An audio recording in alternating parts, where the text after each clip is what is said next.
Welcome to this introduction video on Blue Demon's ER308 308L filler wire. In this video, we will discuss some of the details of this electrode, some safety concerns and how to deal with them, and a short demonstration of the product. ER308 is probably the most popular stainless steel filler metal on the market today. It is used in many of the popular arc welding processes. Some of these are gas tungsten arc welding, GTAW, also known as TIG welding, or in gas metal arc welding, GMAW, better known as MIG welding. One of the first questions you may have about this product: what do the letters and numbers mean? Filler metals are manufactured into different forms and classified into different categories. In our case, the classification is ER, which stands for electrode or rod. Other classifications could include E for electrode, R for rod, or B for brazing, just to name a few. Electrode simply means the filler wire carries the welding current in the process. Adversely, a rod does not carry the welding current and is heated by another source. Next, we take the first three numbers, which in our case is 308. This designates the American iron and steel type of stainless steel. Next, you'll notice the slash, then 308L. This simply means the filler rod can also work as ER308 as well as ER308L, where the L stands for low carbon. ER308 can be used for welding 304, 304L, 308, 308L, 321, and 347 stainless steels.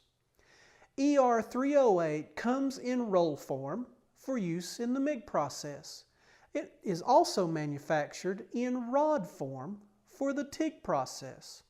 When using ER308, you should set your machine to DC electrode positive, DCEP.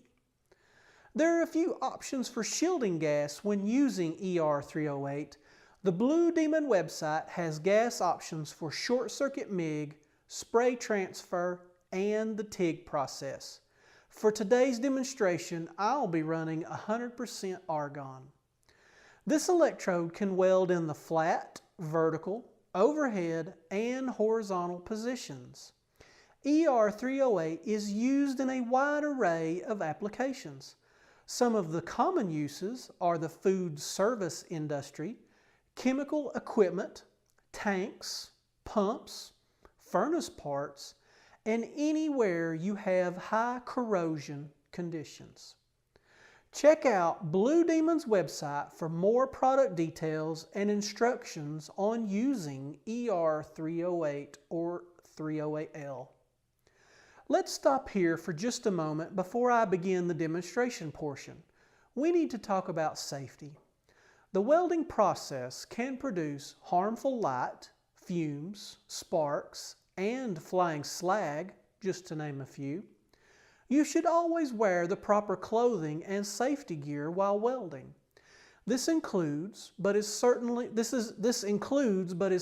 not limited to, a welding hood, welding jacket or long sleeve shirt.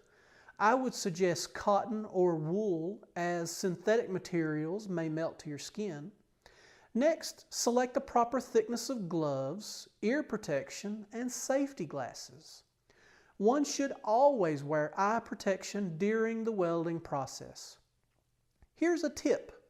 Many welders will wear a small respirator, like the one seen here. It filters out some of the harmful things floating in the air.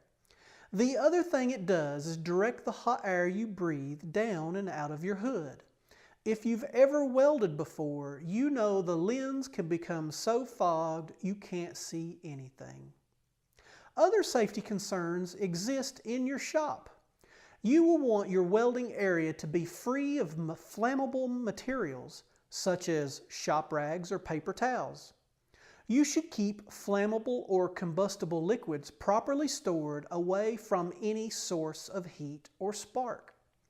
Because of the high risk of fire, you'll also want to keep a fire extinguisher close by. Also, you'll want to check all your electrical cords or cables periodically. You don't want any frayed or exposed wires. And finally, you want to make sure all cylinders are secured properly while in use or storage. Now that we've covered the safety portion, I'll set up a few test coupons and run a few beads. Today, I'll be using Blue Demon's 140 MSTI. This is an inverter style machine that runs on a standard 120 volt outlet. This unit is also referred to as a multi-process welder, which means it can weld using multiple processes. During this demonstration, I'll provide some general welding tips I use in the shop. When welding, you want to make the best weld you can, so you want to be as comfortable as you can get.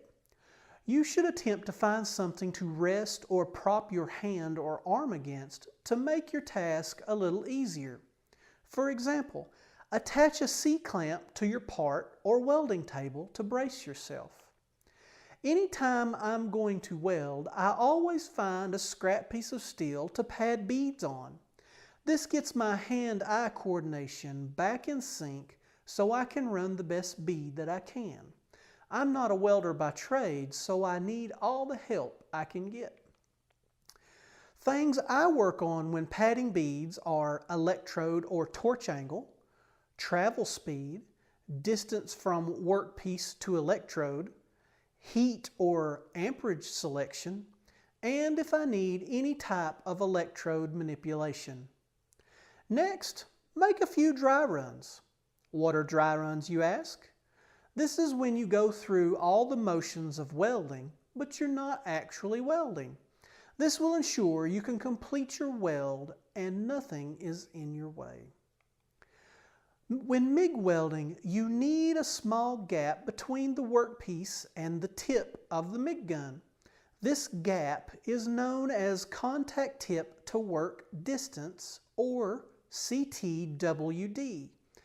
If you're new to welding, start out with a CTWD between 1/4 and 3/8 of an inch. That will get you in the ballpark. Pushing or pulling of the MIG gun is a discussion in itself, which would take an entire video to cover.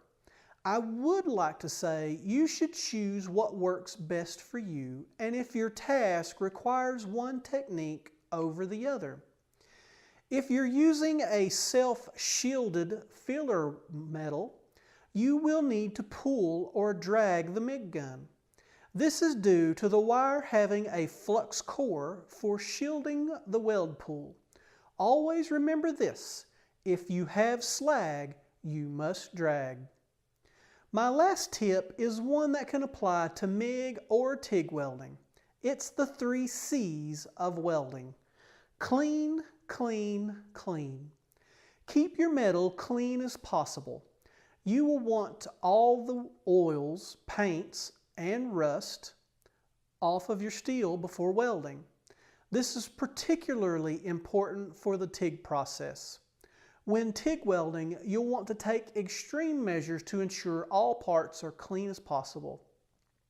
When I'm welding important things, I use acetone to clean everything before welding, especially your filler metal and tungsten.